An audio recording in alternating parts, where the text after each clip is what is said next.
Ẹ kú dédé àsìkò yìí, ẹ dẹ̀ káàbọ̀ sí kíláàsì wa lénìí. Orúkọ tèmi ni Omidan Àbẹ̀ní. Welcome to the Yoruba classroom by Omidan Àbẹ̀ní. Àkórí nǹkan tá a máa gbé yẹ̀wò lénìí ni à ń pè ní ojú ọjọ́ tí àwọn olóyìnbó ń pè ní time of day. This is what we will be looking at today. Alákọ̀ọ́kọ́ tí a máa kọ́kọ́ wò òun ni eléyìí. Dawn. Dawn òun ni a máa kọ́kọ́ wò. Kí ni à ń pè dawn? Òun ni à ń wò ní ojú àwòrán wa yìí. Ìdájí, ìdájí, ìdájí, amóhùnmáwòrán ìdájí. Ẹlẹ́ẹ̀kejì ni eléyìí.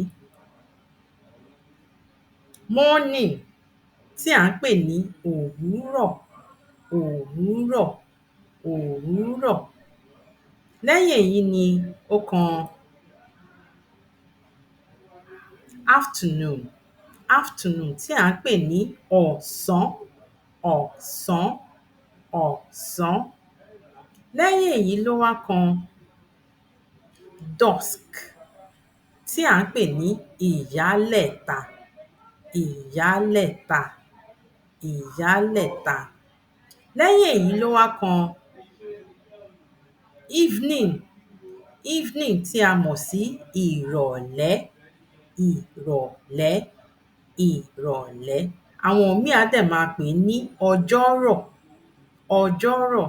A lè pè ní ìrọ̀lẹ́, a dẹ̀ lè pè ní ọjọ́rọ̀. Lẹ́yìn èyí ló wá kan eléyìí. Alẹ́, alẹ́, alẹ́ which is night. Àwọn míì á máa pè ní àwọ̀lésùn, àwọ̀lésùn. Alẹ́ náà ni. It is still night.